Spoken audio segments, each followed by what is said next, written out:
Hello and welcome to the Ice Guys, brought to you by the National Hockey Now Network. This is the show that takes you into the world of the National Hockey League.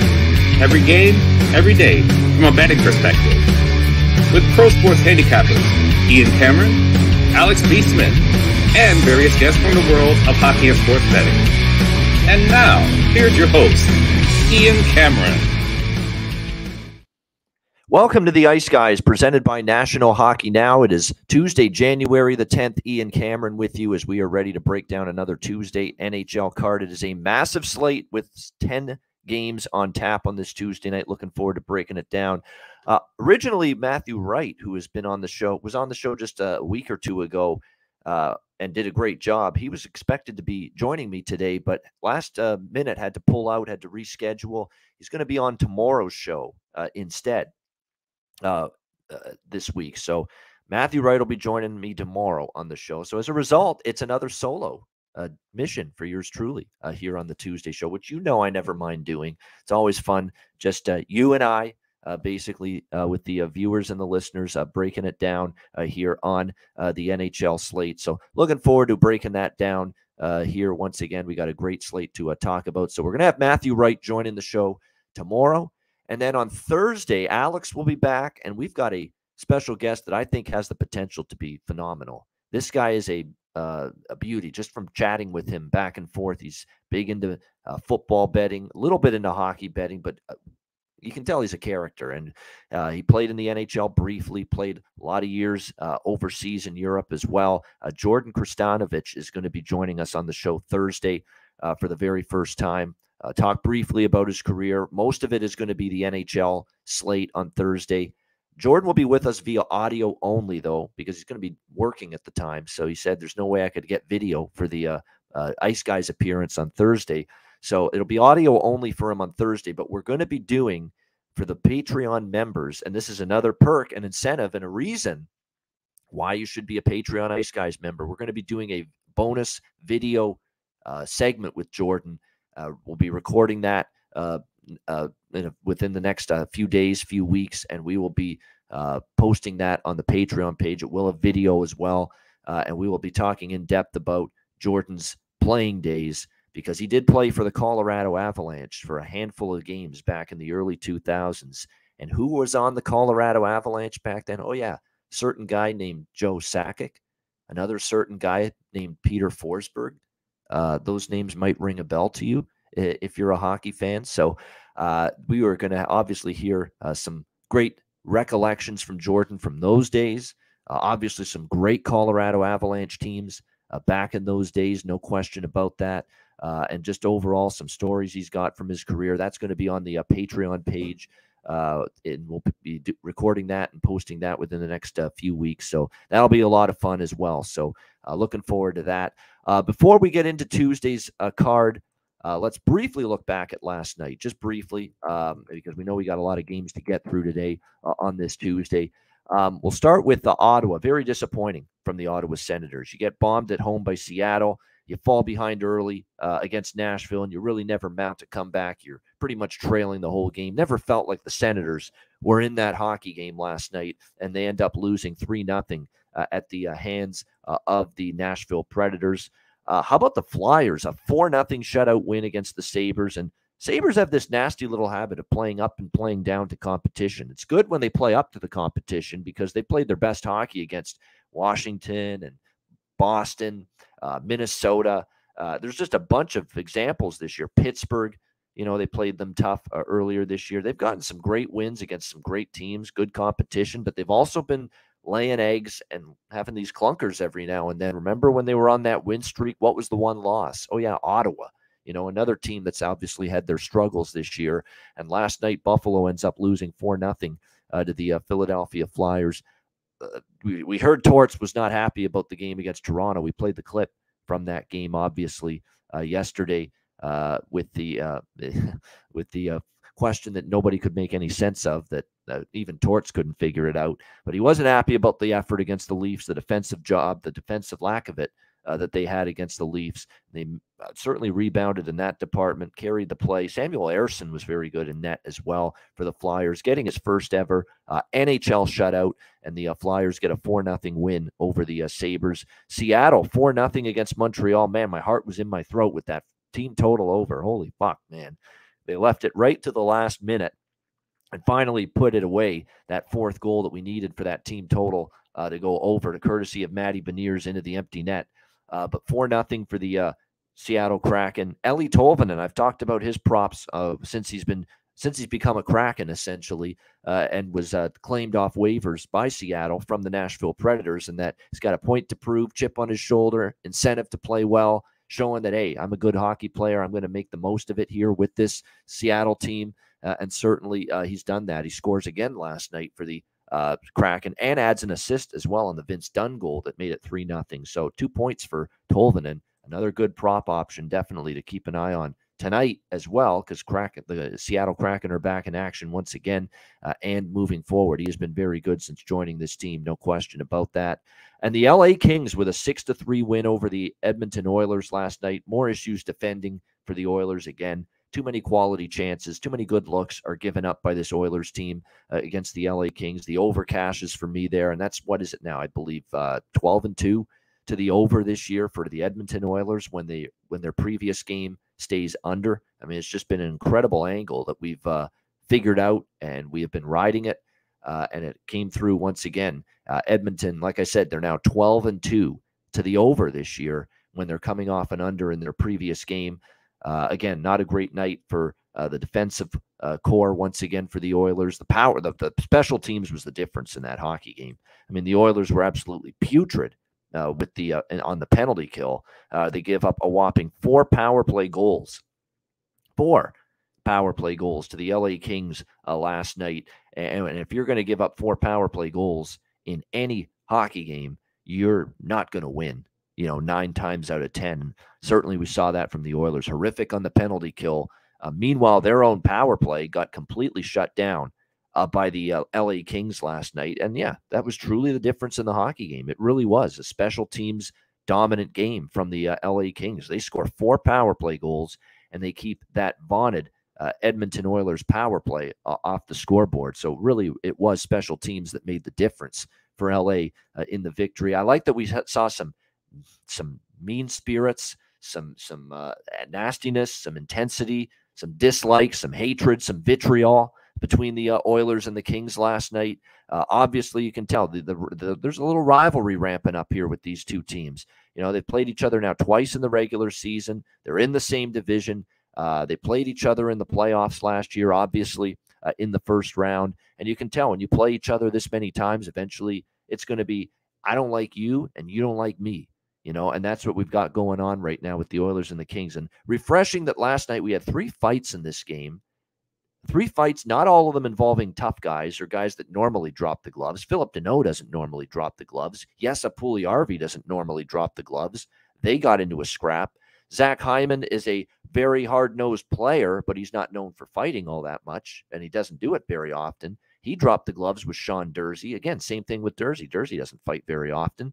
And then same thing with Kostin and with, Lemieux fights a lot, but Klim Kostin doesn't do that very often, and they dropped the gloves. And what I like about the 3 fights from that game last night is it wasn't, someone hit someone and I got to run in there and drop my gloves and pound the guy's face in because he hit my teammate. It was none of that shit, which I don't like. I don't like people going after someone and fighting them just because they lay them out clean and it's a clean hit. I don't like that. This was all spontaneous stuff last night. This was just, I'm sick of you. You're sick of me. I don't like you. We've got a hatred building up. We got a little rivalry budding here with the Oilers and the Kings.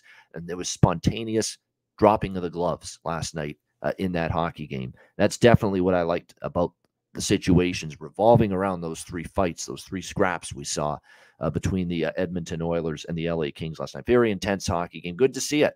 And the LA Kings get the victory 6-3 over the Edmonton Oilers. All right, let's get into Tuesday's card. We've got a massive one, 10 games, and we will start with the Seattle Kraken taking on the Buffalo Sabres. Both teams on the second night of back-to-back games. Both of them were in action last night, so there's really no real advantage with that either way. We've got, other than Buffalo, is obviously still at home, so it's a second straight home game for them. Seattle does have to travel a little bit from Montreal to Buffalo. But we've got Buffalo here, -115, slight home favorite, 6.5 the total, shaded to the over in this game. When you look at this matchup here, this is a spot that screams Buffalo. It really does. And as much as, the Seattle Kraken have been playing great, and it's hard to step in front of the Kraken right now. They are playing great. They're scoring goals in bunches. They have been lighting up the scoreboard lately. No question about that whatsoever. This road trip of theirs so far, it started in Edmonton. They score 5. Toronto, they score 5. Ottawa, they score 8. Montreal last night, 4 goals and a 4-0 shutout win.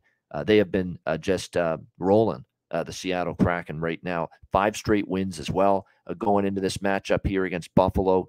Seattle, by the way, 3-0 against Buffalo since they've become a franchise here in the NHL. So it's been a series dominated by the Kraken. They've won all 3 head-to-head meetings. We have Buffalo off a 4-0 shutout loss against the Flyers. Again, a Buffalo team that's definitely not always played their best against inferior competition lately, while we've gotten their best against the better teams. That's been the recent pattern here with the Buffalo Sabres. Worth noting, back-to-back situations this year, Buffalo has been in this spot 6 times, and they are only 1-5. So they have not been very good second night of back-to-back games.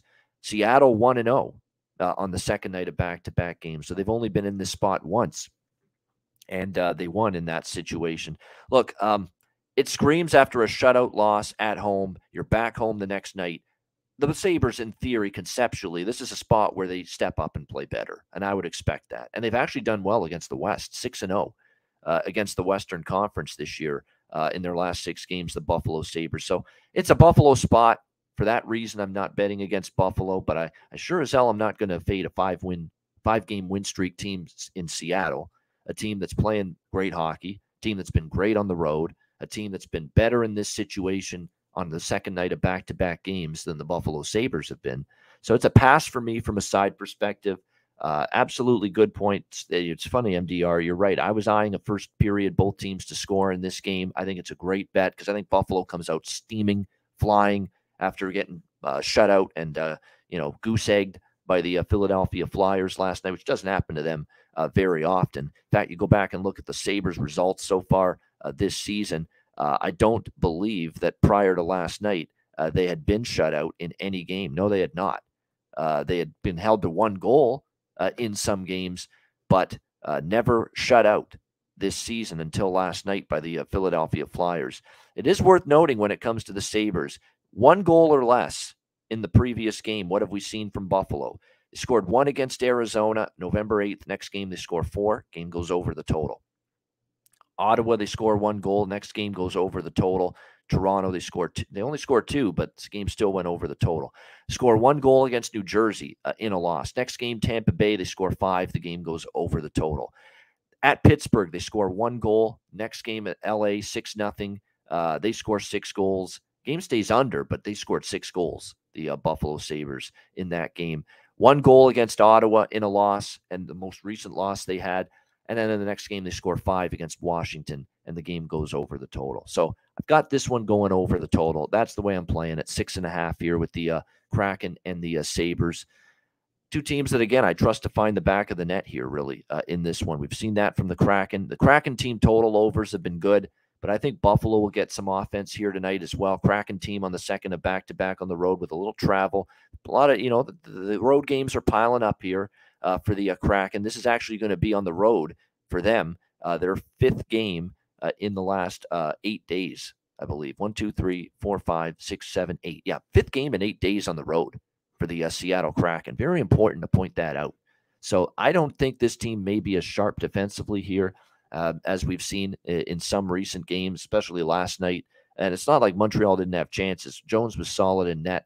I think Sabres, after getting shut out, that's been a pattern for them. They score 1 goal or fewer, and in the next game, usually the offense comes to life for the Buffalo Sabres. We actually don't have goalies confirmed yet for the Sabres. Sabres are going through 3 different goalies now that are up with the big team, with the Sabres right now.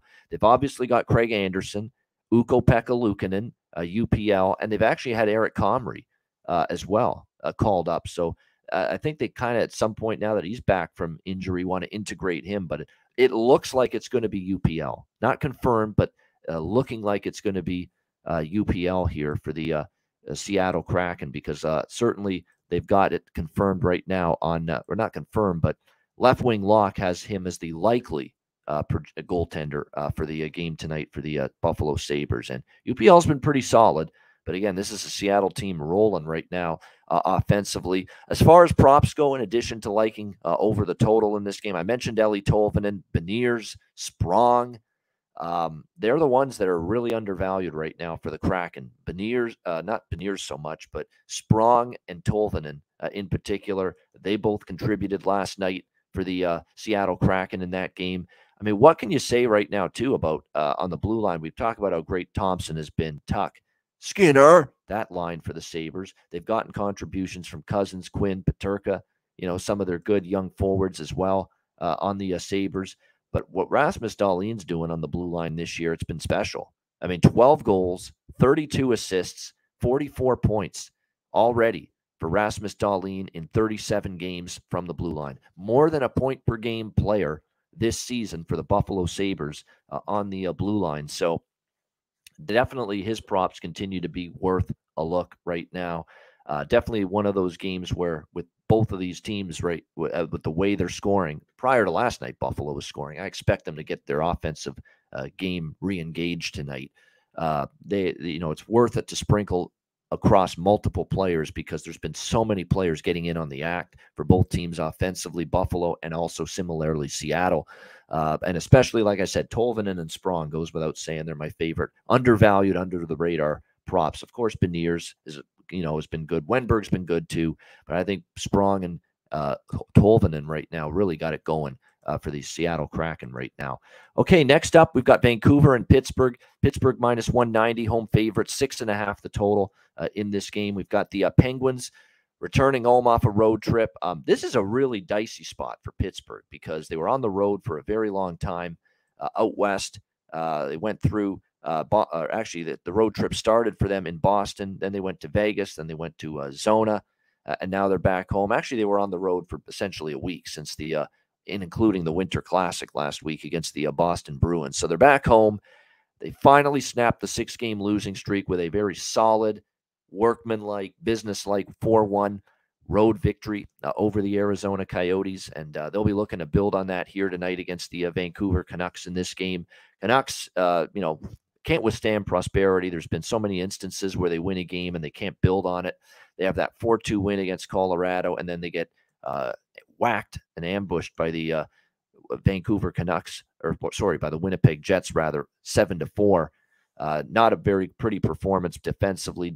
Colin Delia got pulled in that game and ended up Spencer Martin finishing it for the Vancouver Canucks. Casey DeSmith confirmed in net here for the Penguins in this one. He got the win, obviously, against Arizona. So Mike Sullivan going on a hunch here that, hey, the guy, snapped our losing. And plus, they have no choice. Tristan Jarry is out. So they got to roll with Casey DeSmith for now. Although, Tristan Jarry looks like he's closing in on a return from the lower body injury, skating once again with the team. So we'll see if he's able to return maybe later in the week for the Penguins. As far as Vancouver goes, Spencer Martin projected to be in net. We'll see if that is indeed the confirmation prior to puck drop. Oddly enough, this is a series history that's been very under-heavy between these two teams. In fact, 6-1 to the under in the last 7 head-to-head meetings between the Canucks and the Penguins. Although in Pittsburgh, Pittsburgh has won the last 2 meetings at home against the Vancouver Canucks, 8-6 in a wild, crazy one a couple years ago, and in a 4-1 win last season against the Vancouver Canucks. Earlier this year, Vancouver actually beat Pittsburgh by a score of 5-1 back on October the 28th. I think that was a tricky spot for Pittsburgh, too. They were in a bad scheduling spot and during a long road trip, if I'm not mistaken, with that 5-1 loss to the Vancouver Canucks in that game. So they're in a better situation here. We'll see how this one goes. Don't have a strong feel for this game either way. I mean, Pittsburgh, we'll see. Pittsburgh, keep in mind, they're back home off the road trip. That's never a great bet on spot. and they actually made a pit stop in Montreal following the game in Arizona. It was a wonderful gesture for this team to do this.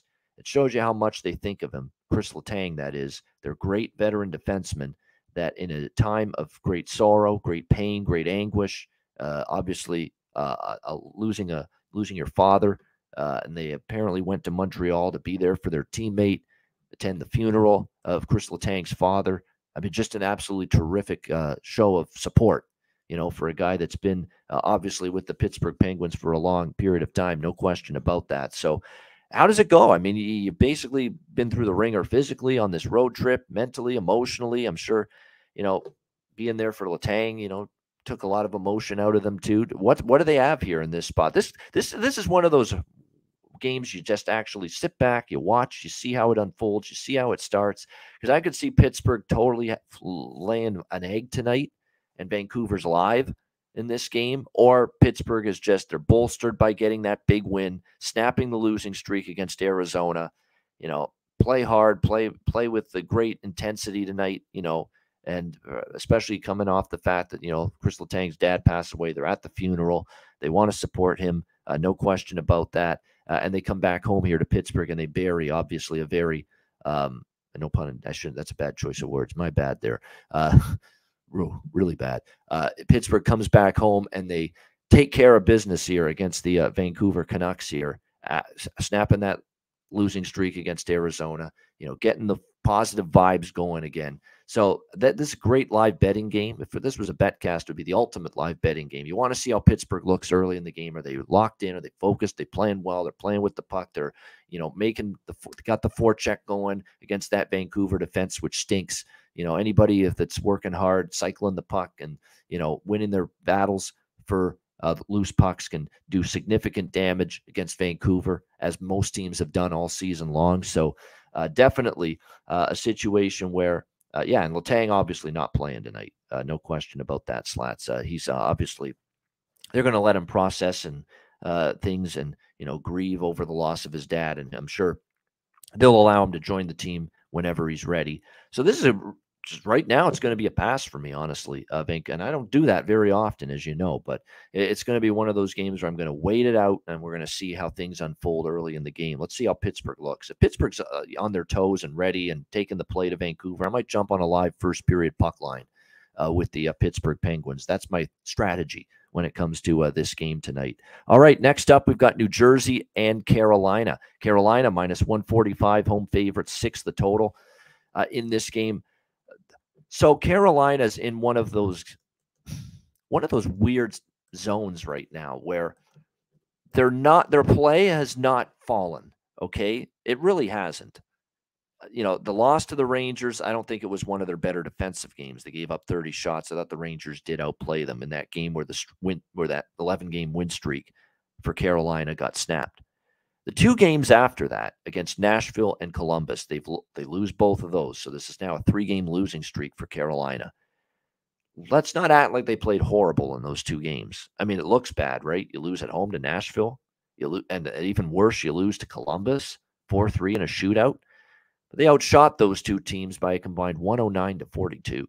I mean, it's the puck just wasn't going in for the Carolina Hurricanes. They had opportunities, they had chances, carried the play for the majority of those games against Nashville and Columbus, and just didn't have anything to show for it going into that. They probably deserved wins in those 2 games, but you don't always get what you deserve in hockey, especially a sport where you can outshoot, outplay, dominate the opponent, carry the play, and not get the victory to go with it. So, it's going to be interesting to see now how Carolina responds. This is, a little adversity. Again, you haven't played terrible. You probably deserve to beat Nashville. You probably deserve to beat Columbus, and you just didn't. So we'll see how they fare here in this one.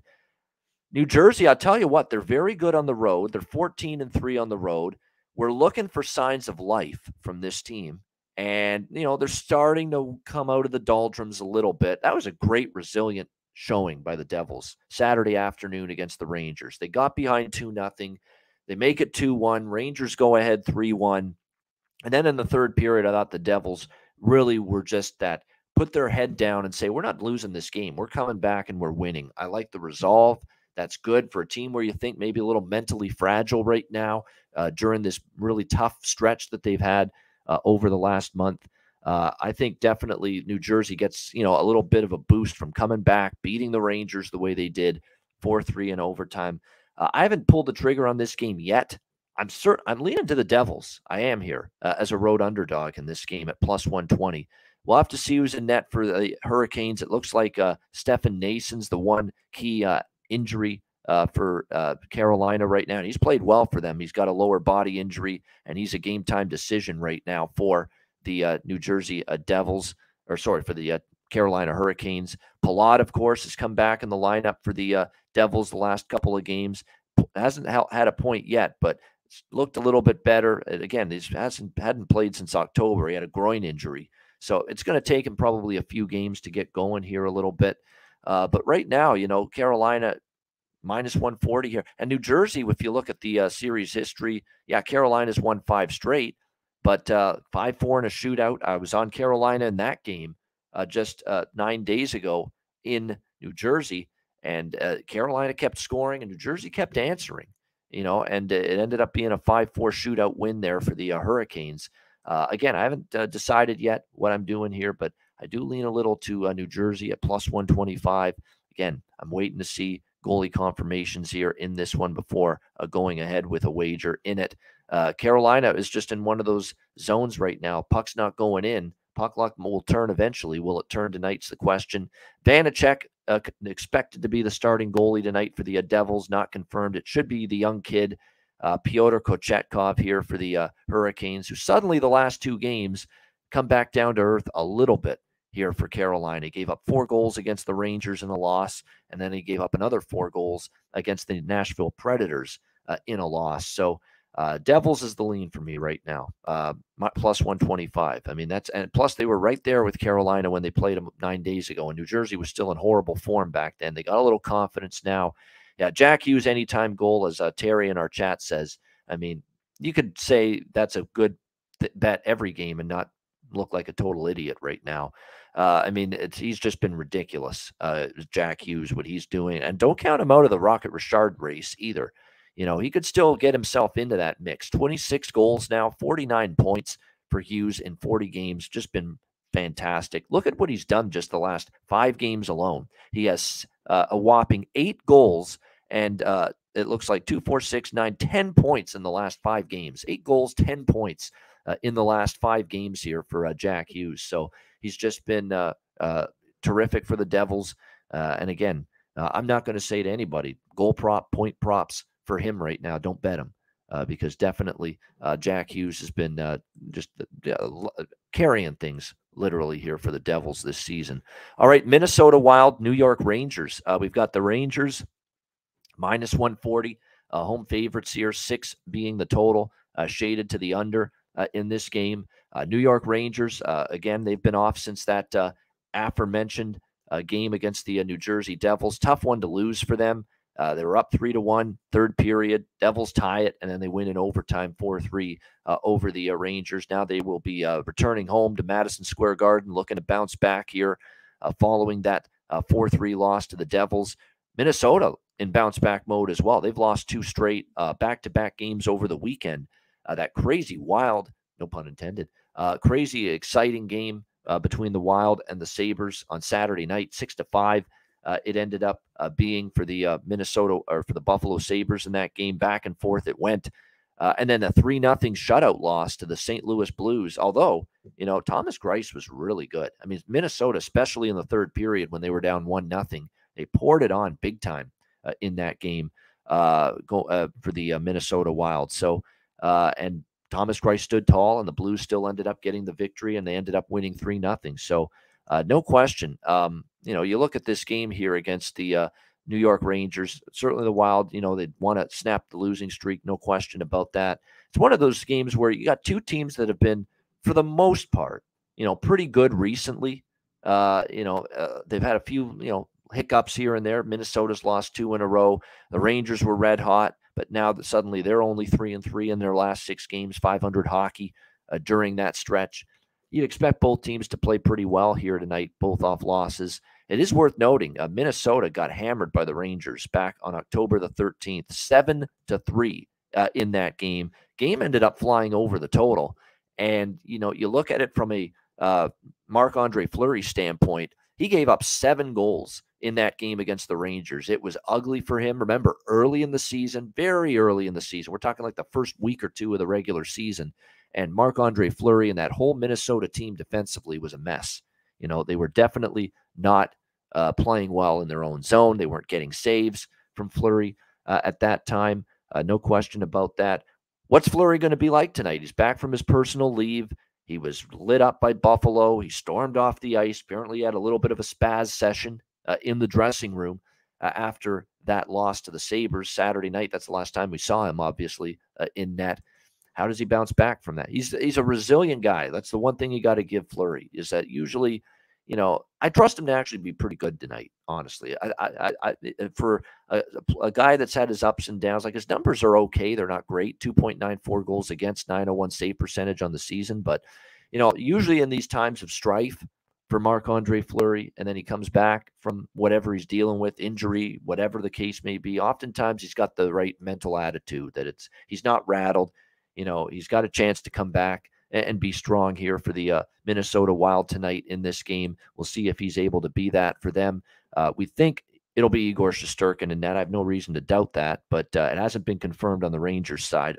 It only has been confirmed on the Minnesota side that Marc-Andre Fleury will be in net for them tonight. But I'm going to take a shot with the Wild here. Plus 120, plus 125 in this game. That's the bottom line. You know, you lose 7-3 to a team at home. You don't forget that. You really don't. And I would expect the Wild to bring something pretty solid here to the ice. And for Minnesota, we've talked about how, especially last year, the road record wasn't necessarily spectacular by any stretch of the imagination. But, you know, you look at the Minnesota Wild, they did win in their last trip to Madison Square Garden last year, 3-2. They defeated the New York Rangers here at Madison Square Garden. The game before that, you know, in Madison Square Garden, was the Rangers winning 3-2, but again in overtime. So Minnesota's played pretty tough here the last 2 times they've been in New York. So and again, this is a price thing for me too. I thought the Rangers should have been minus 125, minus 130 in this game. Considering you look at the Wild, even before the last 2 losses, they were playing some really good hockey. They beat Tampa Bay, they beat St. Louis, had some good wins on their resume. They beat Winnipeg, who are playing really good hockey this season. You know, some really good wins from the Wild. I didn't think the Rangers should be this high, you know, now that it's up to minus 140, minus 145 here in this game. So I do like the Wild plus 120 in this game. And I'm going to take a smaller bet on the over here. It's 6. The series history's gone over 3 of the last 4 head-to-head meetings between these two teams. I like usually overs in games where a team has been shut out in the previous game, and obviously we saw that with Minnesota losing to St. Louis. Oftentimes when a team gets shut out, I either look for them to win or bounce back, especially if they're a pretty good team. You know, they're not a bottom feeder. I expect them to be better the next game. I'm looking at Minnesota's results here off a shutout loss this year. They got shut out by Seattle, and then actually they got shut out again by LA. But then after the LA shutout loss, they beat Anaheim when they were shut out there. That's the only time they've suffered. 2 times they've suffered a shutout loss this season. But I like the price here we're getting with Minnesota, plus 120 or so with the Wild here. Slight road underdogs, smaller lean toward the over. Smaller bet, I should say, toward the over here as well between these 2 teams tonight. All right, Columbus and Tampa Bay. We've got Tampa Bay minus 435 to minus 440, even minus 450 in some spots here. Just gigantic home favorites. 6 being the total here across the board in this game. I mean, good luck trying to get value out of this game if you like the Lightning. And unfortunately, Columbus has been right in every game lately. You know, when you look at the way they played the last 2 games, they beat Carolina in the shootout on Saturday at home. 1-0 against Washington. They actually outplayed and outshot and outchanced the Capitals in that 1-0 loss. So you're seeing bigger signs of being a little more competitive here in this game, which might have you think Columbus can hang around. But I'll tell you what, I don't know. I honestly don't know if I want any part of going against the Lightning after what I've seen from them here in the last 2 games. 5-1 loss to Minnesota, 4-2 loss to the Winnipeg Jets after that on Tuesday or on Friday night. And I'll tell you what, John Cooper's usually very measured, very, calm, cool, collected, composed, all of those C words, cool cat, doesn't usually let shit bother him. Usually doesn't let any one performance in a game from his team bother him. But he was agitated, no question about it, after what happened on Friday night in the game against the Winnipeg Jets. And he was irritated and angry with his team for lack of discipline, lack of composure, giving Winnipeg multiple 5-on-3 power plays in that game, which they took advantage of against the Lightning. And really, it was a special teams dominant win for the Jets. I mean, at 5-on-5, the Lightning weren't terrible, but they just couldn't stay out of the penalty box. And yeah, Cooper was not good. And I'm going to play the clip here because I remember I retweeted it on Twitter. It's worth showing it here, playing it here. If you're watching on YouTube, you'll be able to see the video, and if you're listening on the podcast, you'll still be. Here's what John Cooper said after the Winnipeg game on Friday night. Like I said, he was not very happy. So here we go. We'll just cue it up here. Let me just make sure we share screen. Okay, here we go. Let's go. All right, there we go. This is the one right here, I believe. Here we go. All right, this is John Cooper from after the Jets game on Friday night. It's a complete lack of discipline. It was embarrassing what we did. How many 5-on-3s you're up against in one season?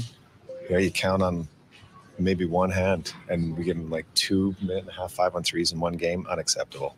That shouldn't happen. And good on Winnipeg. Honestly, it was really nothing game going on. That game could have been 0-0 and a shootout. And they stayed disciplined. Just said, sit back and wait for Tampa to screw it up, and they did. And that's what happened.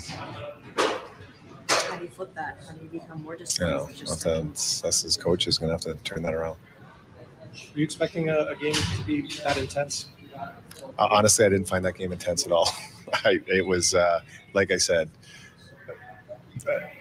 tell me what happened in the game other than us taking penalties and giving them opportunities. I mean, there wasn't a 5-on-5 goal that they scored. It was 4-on-4, 4-on-6, and 5-on-3s. That's, to me, that was sorry. That's on us. You don't play again until Tuesday. What do you hope that bit of a break might do? Oh, I don't know. This hopefully this one hurts a little bit. I get the last one late night travel back to back, and it was but this one, this shouldn't happen.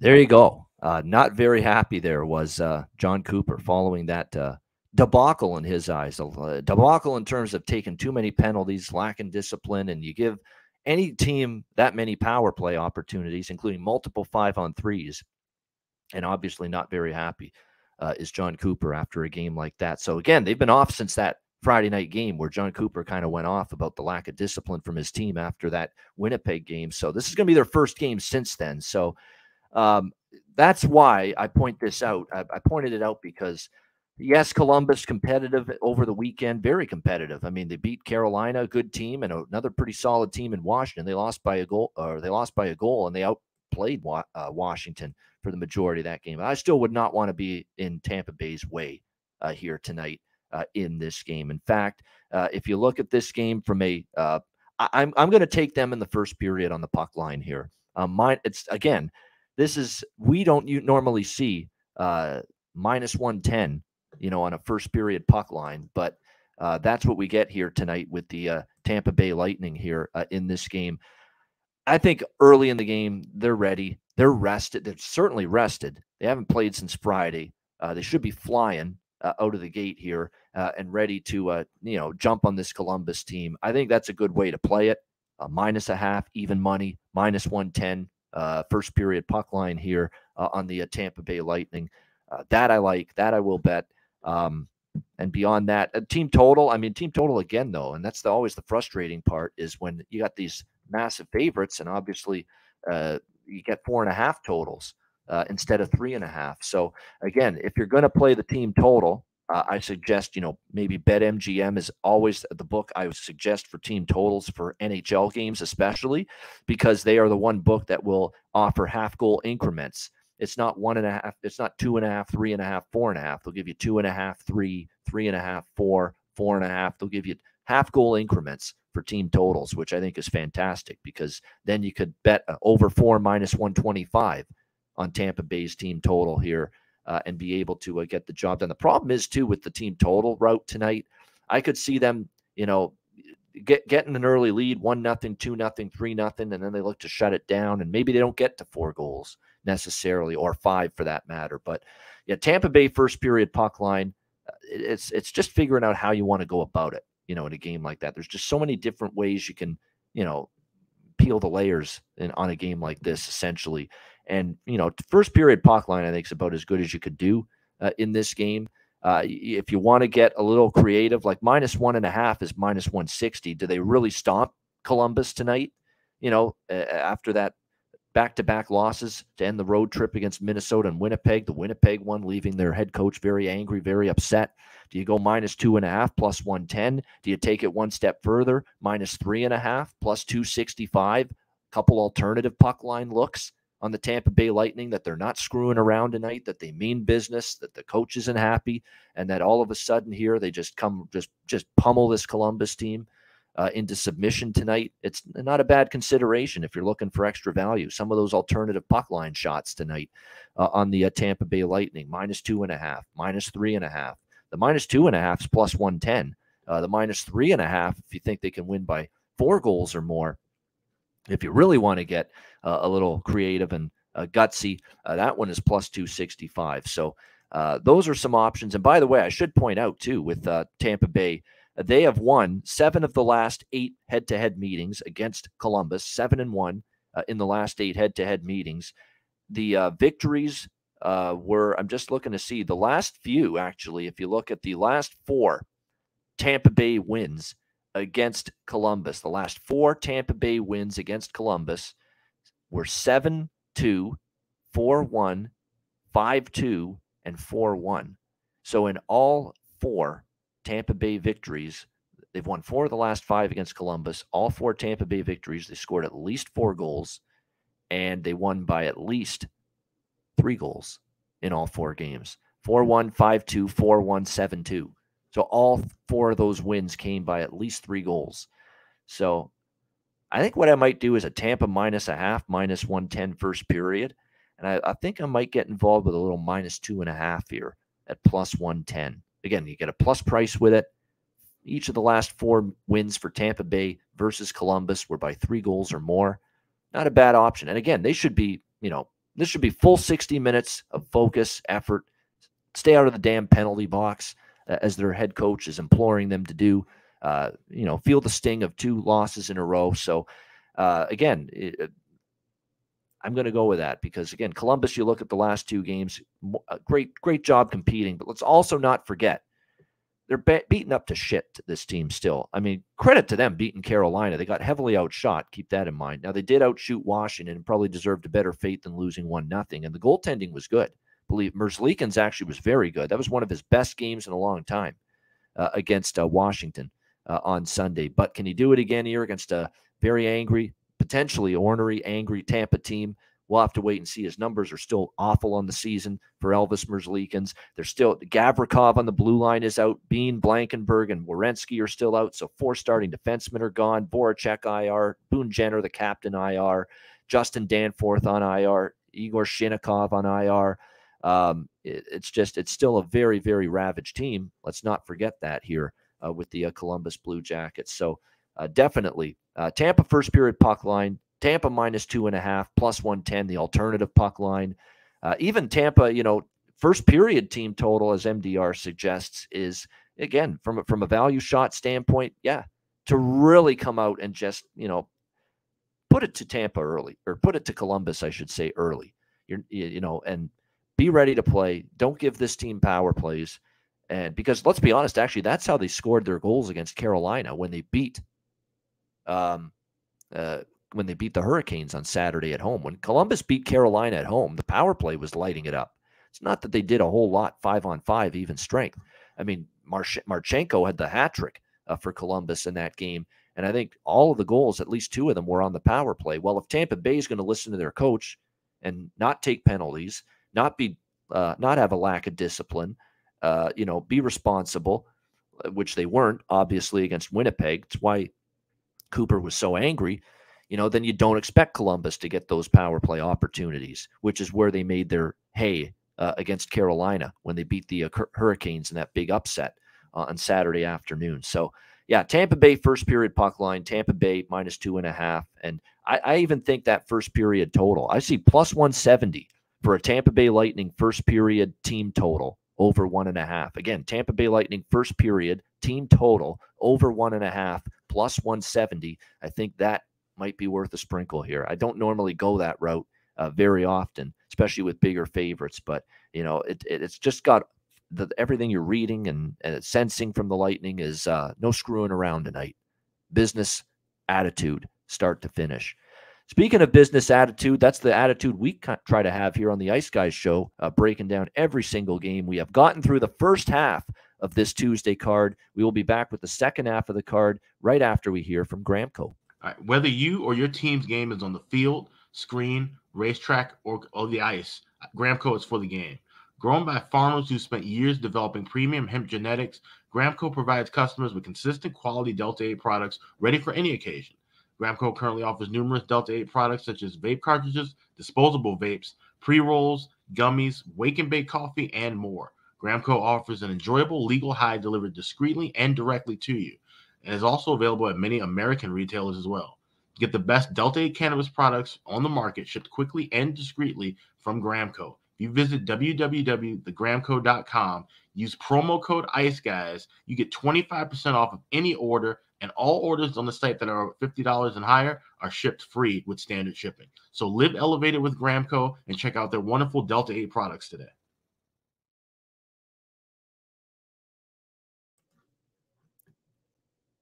All right, we are back here on the Ice Guys, and we are ready to keep on rolling here. Winnipeg and Detroit as we begin the second half of this Big 10-game Tuesday card. Jets and Red Wings. Jets -135, road favorites, 6 the total in this game. Jets, terrific run it's been for them, 26-14, one of the top teams in the West and the NHL. Just a remarkably great season so far for Rick Bowness, his first season as head coach of the Winnipeg Jets. And look, this team has been impressive. They're getting healthier too. I mean, that's the scary part. Think about how well the Jets have played this season with so many key personnel out of the lineup. It was for a while they were without Nikolai Ehlers. They missed Blake Wheeler for a long period of time. Nate Schmidt, one of their better blue liners, was out for a long period of time. And now all of a sudden they've got all of those guys back and they're playing some exceptional hockey. They've won 5 in a row, 5 straight wins coming into tonight. 4 of them at home against Vancouver, Calgary, Tampa Bay, which is obviously very impressive when you beat them. 7-4 against Vancouver. They did lose one. Actually, they beat Edmonton in Edmonton 2-1. Their last loss was right after the Christmas break, 4-1 at home against the Minnesota Wild. So they played excellent hockey. They go on the road now. It is worth noting the Jets are 16-6 at home. Terrific home record.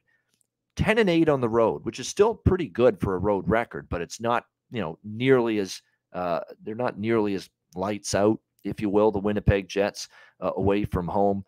You got this struggling Detroit Red Wings team now coming, trying to bounce back after 3 straight losses.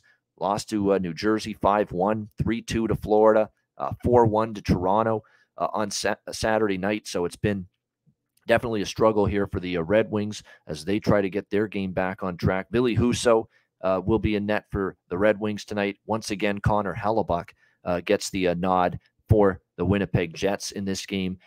Big news, though, for the Red Wings is that Tyler Bertuzzi is back tonight for the Red Wings, and not a moment too soon. I mean, you're talking about a top-line caliber player, certainly top 6 forward, caliber player. He's been out since November the 30th, so basically over a month since we've seen him. He was skating on the top line with Dylan Larkin and Lucas Raymond. He'll be back on the top power play unit. It's a big, big boost for a team that, suddenly in the last few games, goals have been hard to come by during this losing streak for the Red Wings. 4 goals scored in the last 3 games combined in these 3 losses against the Devils, the Panthers, and the Leafs. So there's no question getting Tyler Bertuzzi back going to help this team offensively, going to play in all key situations. We'll see if he can make an impact here tonight for the Detroit Red Wings against the Winnipeg Jets.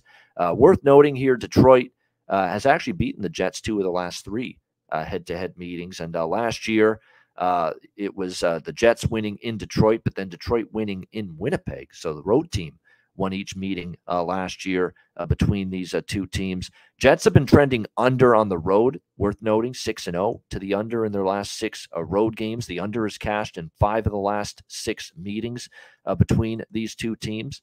Sometimes it's okay to pass on a game, and this is another one where not a strong opinion for me. It feels like I would only take the Jets.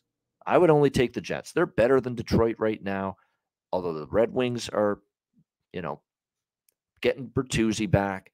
They've been plucky at home at times this season. They've been a little bit better at home than they've been on the road, whereas Winnipeg's been a little bit worse on the road than they've been at home.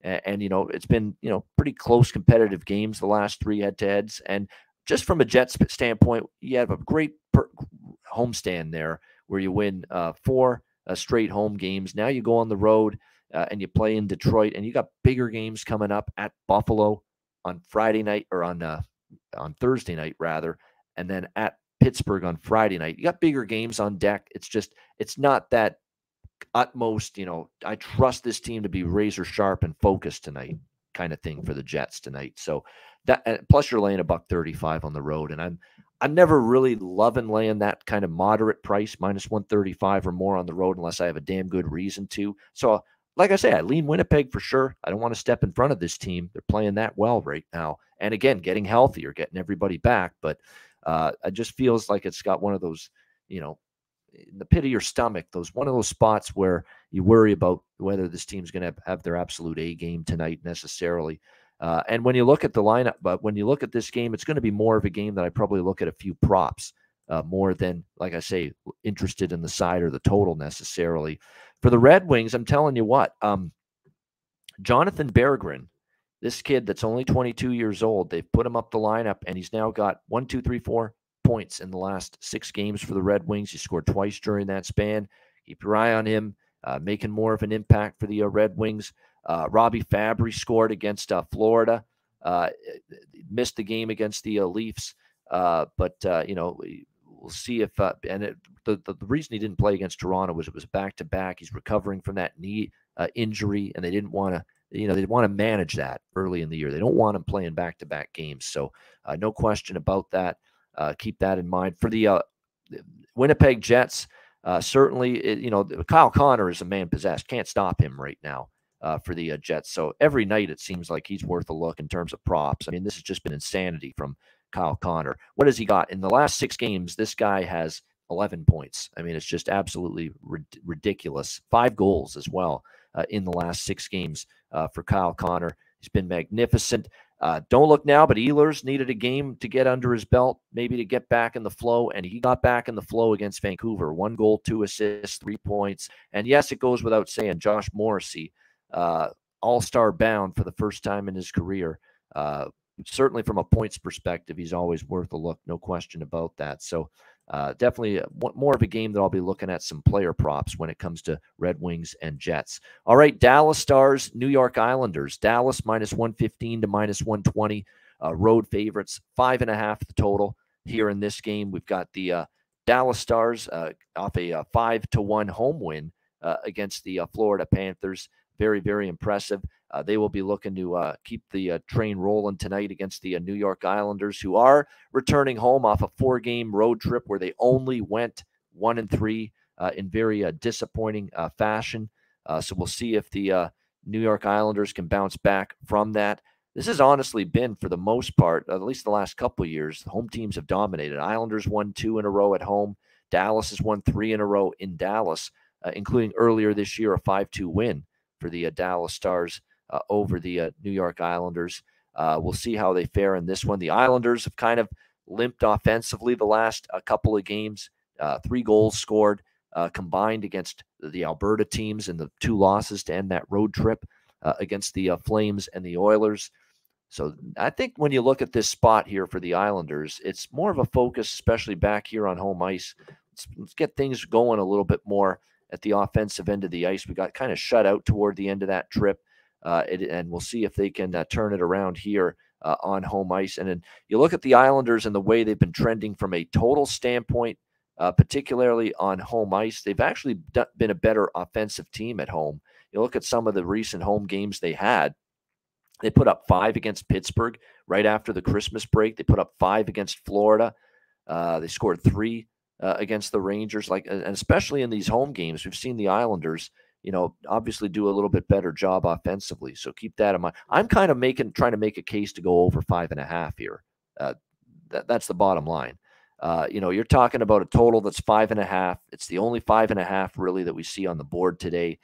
And I find more often than not, these games have been kind of going over the total. I know Dallas has gone under in 3 straight games, and they're 5-1 to the under in their last 6. The Islanders are 4-1 to the under in their last 5. But head-to-head between these two teams, 3 of the last 4 have gone over.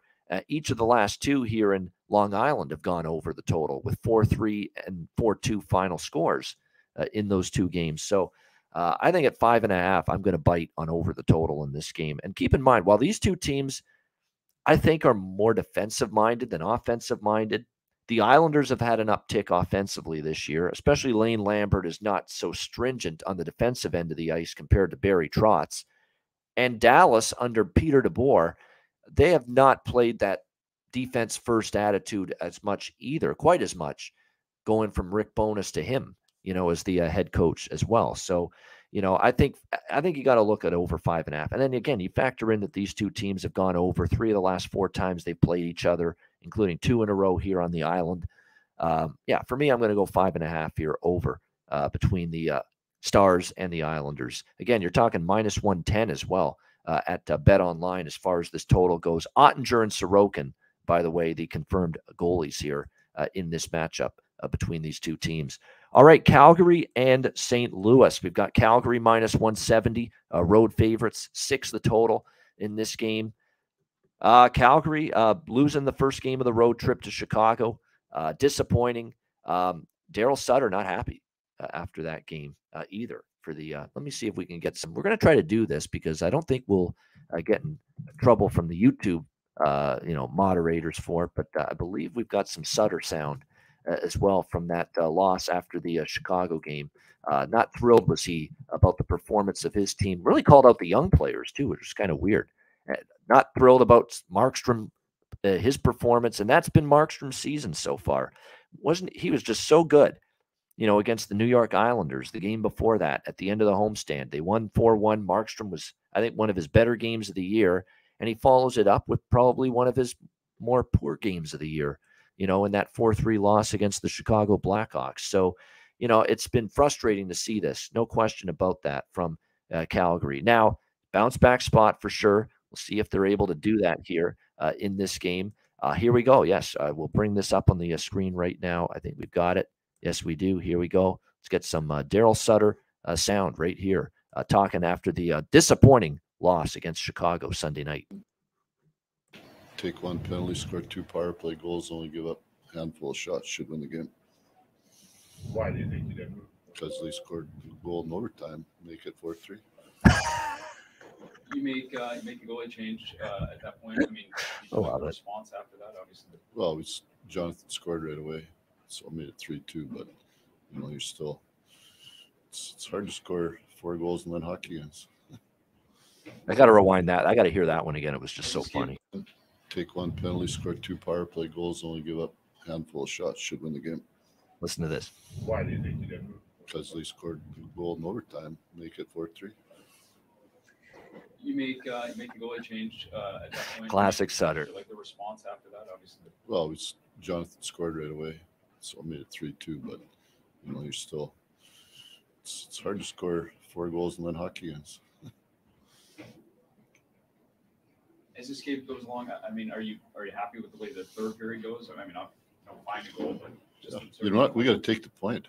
Right? We didn't skate yesterday because the Harlem Globetrotters were playing our building. We had to travel, and we couldn't skate this morning because 6 o'clock game. We better be thankful that we got a point, considering that a lot of our young players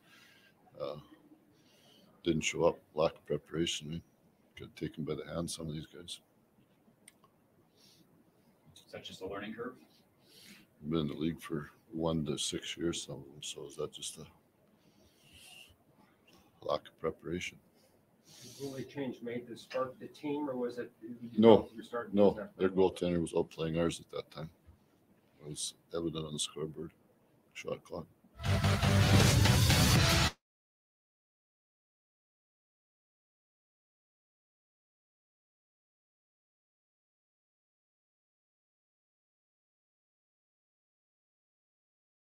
It's absolutely a cantankerous group of coaches right now here in the NHL. No question about that. I mean, Cooper not happy, Sutter not happy. Torts wasn't happy after the Leaf game. You can tell the pressure's ramping up. We're into the new year now. These games are getting more important. It's more important to get 2 points every night. No question about that. So, I think Calgary brings it tonight. I do. And if you bring it against St. Louis, I think you can beat them. So I'm interested in the Flames in regulation here. That's again, I've stayed away from this team for a little bit. I haven't been wronged by this team and their inconsistency. And what's frustrating too? If you look at the raw numbers, if you look at high danger chances for and against, puck possession, expected goals for and against, the Flames stats look terrific in those categories. They are very good goals for team expected, goals against expected. They're very good in terms of the high danger chances for and against. All of their numbers look good statistically. But again, they've had trouble finishing, turning those expected goals and those danger chances into actual goals. They've had issues with goaltending from Markstrom and consistency at times. They're actually not giving up a lot. The stats and the numbers point out they're not giving up a lot, the Flames, defensively. They're not giving up quality chances like so many other teams are, but it's just that they're in that little zone right now where every little mistake they make is they're paying the price for it. It ends up in the back of their net. And all these glorious chances they get in certain games, they can't put it in. They just can't put the puck in the net. And combination of those things, and you're getting a team where statistically they look great and the record does not match it. The record does not match it. And that is what we are seeing right now from the Calgary Flames. But I think they do respond here. I'm going to play them in regulation here around plus 100, minus 110, around that price. Markstrom, too. The one thing is he got pulled in that game. He is still one of the goalies that long-term, he's been a good bounce-back goalie. When he gets pulled, he's usually very good the next game out. So I definitely am interested in the Flames here. Binnington in net for the Blues. And keep in mind all the injuries that are still plaguing St. Louis. Decimated on the blue line. I mean, Perunovic, Scandelic, Torrey Krug is the huge absence on the blue line on IR. Bortuzzo is now on IR. Nick Leddy is out. I mean, that is 3 regular defensemen, especially. You're already without Krug, and now your Bortuzzo and Leddy have been regulars on this blue line, and they're now downgraded out. So this is a very, very shorthanded, ravaged blue line at the moment for the St. Louis Blues. That could be some trouble for them tonight going into this game. You look at it from a depth perspective on that blue line for St. Louis, going to be tested tonight. You're going to see a lot more Steve Santini, Tyler Tucker. Holy goodness. I mean, that is a very inexperienced third pair on the blue line tonight for the St. Louis Blues. You got Nico Mikkola is now going to move up to the top pair with Parayko, who's now clearly the one lone inexperienced defenseman they still have left. Calle Rosen, Falk as well, I should say, but Calle Rosen has actually played well lately for the Blues. He'll move up to the second pair, but that third pair that's one Calgary might be able to make hay against tonight. No pun intended. I know Daryl Sutter makes a lot of hay out there on the farm in Viking, Alberta. I just end up somehow getting into these these puns, and I'd never even think of it. Like, are you shitting me that I said make hay for a Calgary Flames game with Daryl Sutter as the coach, knowing he's got a farm out there in Alberta? I mean, that's just happenstance. That's not planned. That's not scripted. Spontaneous stuff coming from my crazy brain. But it is what it is. Yeah, I'm going to go with Calgary in regulation here with the Calgary Flames in this one, down to about even money in this game. We'll rock with that. I just think, it's going to be too much to overcome here for the St. Louis Blues in this one. And keep in mind, too, it's been kind of disappointing about the Blues is their home record. They're actually not a bad road team, 13-11. They're 7-10 at home. So here in their home building, they have not been very good this year, the St. Louis Blues. And it wouldn't shock me if that trend continues here tonight. All right, next up here, we got 2 games left on this Tuesday card. San Jose Sharks, Arizona Coyotes. We've got San Jose -140. Road favorites in this game. Sizable road favorites here for San Jose. And the total currently 6.5, pretty much across the board in this one. I like Arizona. I'm going back to the well. I've maybe become prisoner of becoming too much betting involvement for this team, but I do like them tonight at home against Pittsburgh, or against San Jose. They lost against Pittsburgh in their last home game, which has been more of a anomaly, that performance on home ice, because still for the majority of their games recently here at Mullet Arena, this team has played very well. No question about that. Look, they ran into a Pittsburgh team that, finally put their foot down and said, that's enough. We're not going to keep this losing streak going.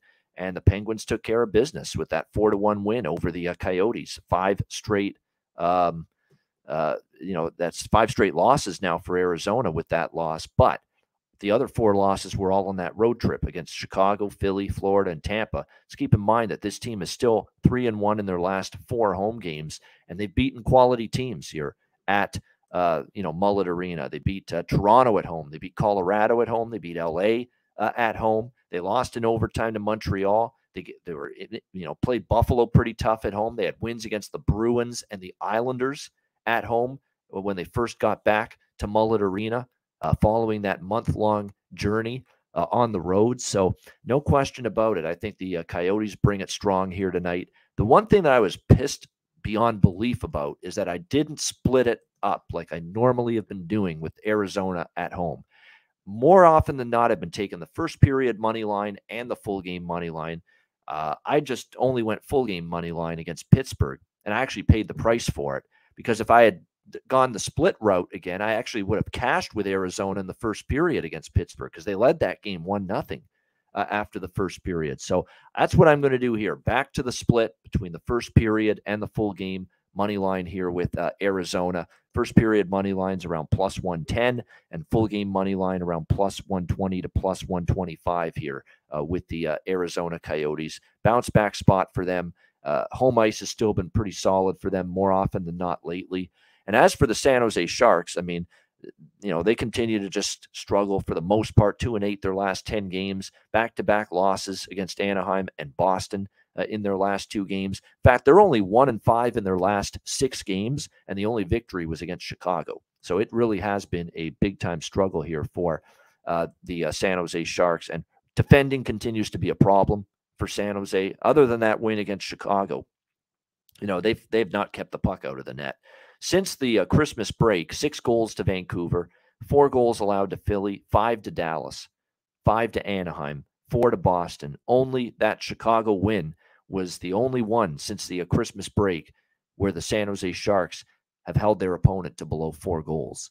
So definitely the defensive end of the ice has been a clear issue and problem for the San Jose Sharks here as of late. So, yeah, I have no doubt, like, Alex is actually going to send me his card, and we're going to post it on the Patreon page. Alex B. Smith will be back on Thursday later this week. I'm sure this first period over is on his card. I would be shocked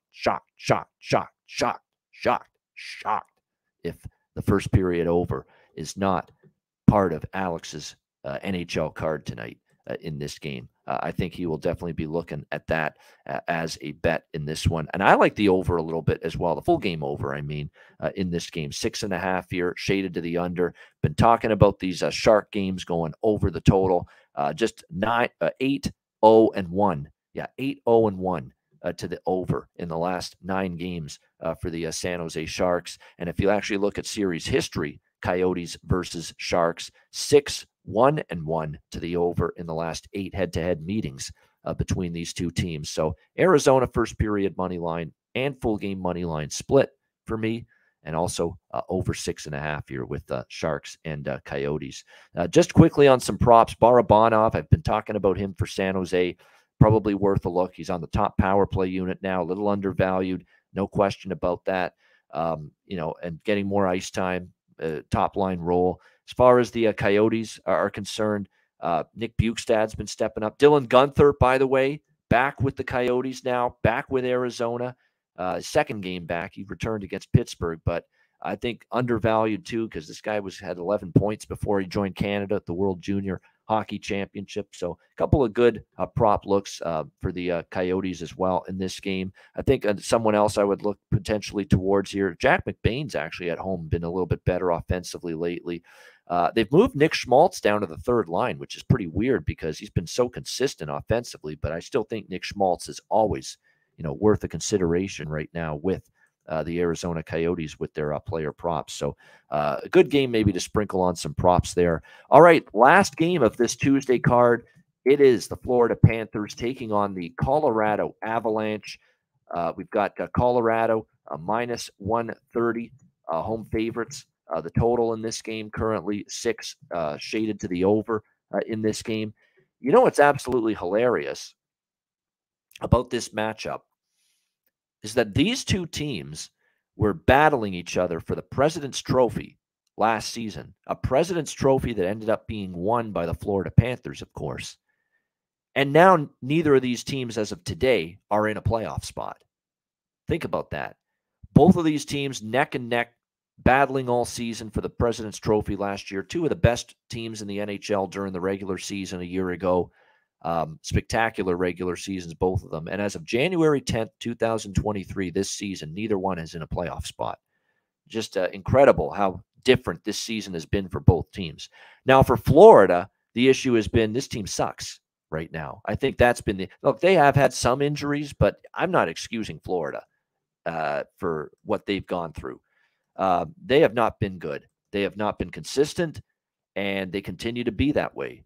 For the most part, 18-23 on the season, 8-14 on the road. That is a bad road record for the Florida Panthers. 5-1 loss to Dallas in their last game on Sunday afternoon. Since the Christmas break, they are only 3-3, and the 3 wins, really none of them are impressive at all. They beat the Laval Rocket Blue Line, known as the Montreal Canadiens, 7-2. First game back from the Christmas break when they were talking all that junk about playoff start now for us. And yeah, it looked that way that night that they meant business. But maybe you didn't mean business. Maybe you just took advantage of a team that can't defend, which we've seen repeatedly from the Montreal Canadiens since the Christmas break. Well, then you follow that up. Yeah, you're talking all that smack, talking all that mumbo jumbo, that garbage that the playoffs start now for you, coming out of the Christmas break. And what did you do after that Montreal game? Well, you played someone good finally is what happened, and you got shut out 4-0. And then you played someone good again, the New York Rangers, and what happened? You lost 5-3. So you're 1-2 coming out of the Christmas break in your first 3 games, talking that, flapping your gums, talking about playoff start now for us. Now it's time to step up. That's number 1. And then number 2, you got 2 wins next up against Arizona and Detroit. Arizona, obviously not the same team on the road, and you took care of business against them. Big whoop-de-doo. And then Detroit, when you played the Red Wings, they're reeling. They're on a little bit of a funk right now. So those were the 2 wins, and then they go back to playing someone good again on the road, the Dallas Stars, and they get thumped 5-1. So the Florida Panthers, the point of all this is they have not had one impressive victory since the Christmas break, since they made this big vow that the playoffs start now for us. Now we mean business. Now we've got to go on a run. You have not had one win that's impressing me. Not one. Montreal with a patchwork blue line does not impress me. Arizona, bad on the road, does not impress me. Detroit, and you caught them struggling when you played them. That does not impress me. You played the good teams since the Christmas break. Dallas got thumped. Carolina got thumped. Rangers, you lost. That's the point here. Florida hasn't beaten anybody good since the Christmas break. The argument you can make now is Colorado good right now because they haven't looked good. They haven't played well. They lost 5 in a row. But man, if there's ever a time to maybe buy low, buy some stock, buy in, it's maybe after that win against Edmonton, where they're up, their backs are against the wall. They're down 2-0. They're taking penalties left and right. Edmonton's power play early in that game is making them pay for it. And it looks like they're on their way to a 6th straight loss. But then some absolute incredible, refusing to lose performances from both Nathan MacKinnon and Cale Makar in that third period brought them back from a 2-0 deficit. They tied it up 2-2. Makar with a great end-to-end rush in overtime with the game-winning goal, and they end up coming back to beat Edmonton 3-2. That, to me, when I look at it, is a buy sign on Colorado. That this team, that we know they're the defending champs, we know that they have work to do. And they're saying the same shit now that Florida said right after the Christmas break. And Bednar's talked about it. McKinnon's talked about it. Our playoffs, we got to go on a run now. It's no good if we come back and we beat Edmonton and we go back into the tank again. And I think with Florida, yeah, they've had some injuries. I think it's just more they're not very good right now. They're not a very good hockey team right now. They don't get a save from Bobrovsky, or even Spencer Knight deserves blame. He didn't play great against Dallas either. He's got to step it up too, but they haven't gotten a save. Their defensive game has been a mess this season. I chalk up more of Colorado's recent struggles to injuries. Like, they've been beaten up to shit the last several weeks. McKinnon missed time. They had Big Val Nichushkin out. He came back and he's out again. Josh Manson's still on the IR. They had Eric Johnson out for a bit. Yeah, like I said, Manson's still on IR. They have had a ton of injuries here, Colorado, to deal with the last few weeks. I think their struggles are way more excusable and injury-related than Florida's. That's the way I see this. And to me, I like Colorado here, minus 130. It's time for them maybe to put a run together, talking the talk. Florida, it's not like Florida on the road. We trust them, 8-14. You look at the recent road games for the Florida Panthers, 5-1 loss to Dallas, good team, 4-0 loss to Carolina, a good team, 5-1 loss to the Islanders, 7-3 loss to Boston. They don't beat good teams on the road. That's what we're finding out about the Florida Panthers. They do not beat good teams on the road. I still think Colorado's a good team. I do. I know they've gone through the abyss here, some struggles. I think they pulled themselves out of it. That was a huge confidence builder, to snap the skid, break the skid, get off the schneid against Edmonton, to come back from down 0-2 in that game, force overtime, and then win 3-2. I think that's a big boost for the Avalanche, and I think that momentum rolls into tonight as they host the Florida Panthers. So Colorado minus 130 for me in this one. As far as props go in this game, you look at it. As far as Colorado goes, I still think Compher is undervalued. We've talked about him for a while. He's gone down the lineup. I think actually right now, Rantanen, I think actually, he's been really good lately. And now that they've got McKinnon starting to shake off the rust of returning from that injury, he might go on a little bit of a torrid run. I mean, it's like Nathan MacKinnon basically went from first gear to fifth gear in the third period against Edmonton. He just, all of a sudden, he looked like a man possessed. He took his game to another level, which is very capable of. But when he gets into that kind of groove, it can be dangerous for the opponent. So McKinnon props might be worth a look here tonight. Again, this Florida team is just not defending, especially when they play good teams. Like, they've also given up goals to good teams. You look at the Dallas game, they give up 5 goals. They give up 4 to Carolina. They give up 5 to the Islanders, 7 to Boston. I mean, they're just not keeping the puck out of their own net, especially when they play on the road, especially when they play good teams. I might even add Colorado team total over 3.5. I mean, that's a plus money price tonight on that. So I'll probably do a split bet here with this Colorado side, because I really do like the Avs here in this game tonight. But I think I want to get in on the team total at a plus 112 at Pinnacle for over 3.5 team total. Colorado. I just rhymed off the recent results for Florida on the road against quality competition. 5 goals allowed to Dallas, 4 goals allowed to Carolina, 5 goals allowed to the Islanders, 7 goals allowed to Boston.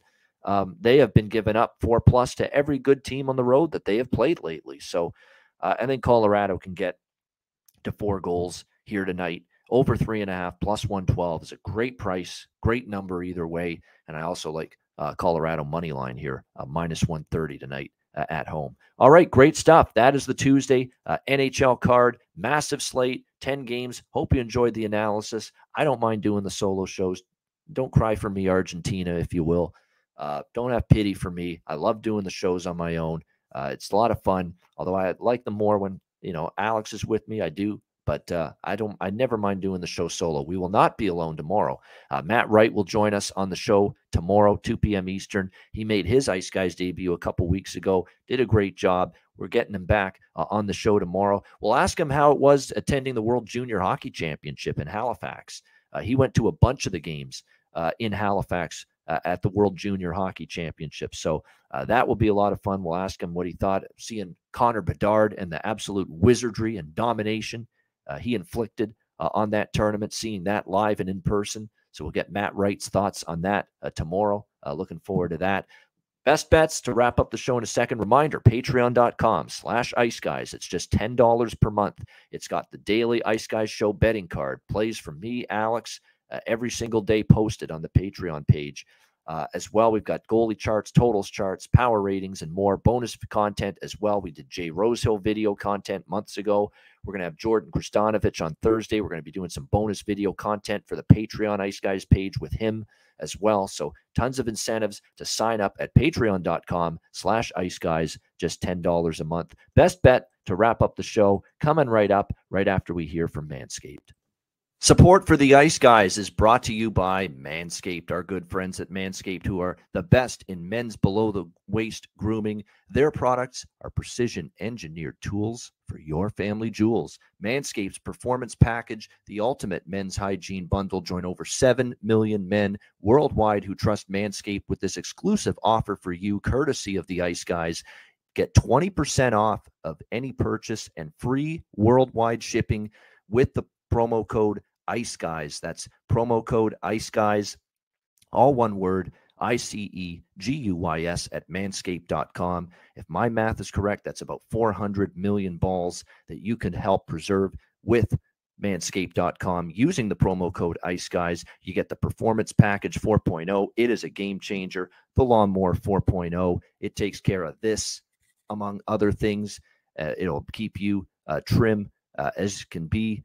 The Lawnmower 4.0, waterproof. Same thing with the Weed Whacker, which takes care of your ear hair, nose hair. I mean, nose hair in particular. I'm getting up there in age, and nose hair is becoming definitely more of an issue. This will take care of it. It feels like someone's tickling the inside of your nostrils sometimes. It pisses the hell out of me. It bothers me. I need to take care of that shit. This will take care of it for you. The Weed Whacker. Make part of the package that you get with your Manscaped purchase and the Manscaped Performance Package 4.0. You also get the ball toner. You also get the ball deodorant, keep you smelling good and looking good and feeling good down in the nether regions. This package is really going to make you feel good and look good and look better, slim, trim. That's what it's all about. And manscaped.com can help you out with that. So make sure you take advantage of this. Manscaped.com.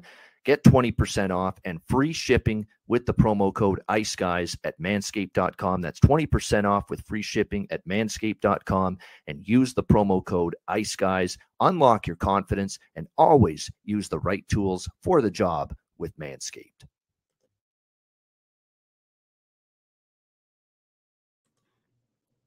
All right, we're back here on the Ice Guys, and it is time for Best Bet to wrap up this Tuesday edition of the show. And we're going to go to the last game we just talked about. You could tell, you probably could sense in my voice that I like this side quite a bit. We're taking the Colorado Avalanche. Minus 125 is actually still out there with them right now at DraftKings. I think it's now time to buy in on Colorado.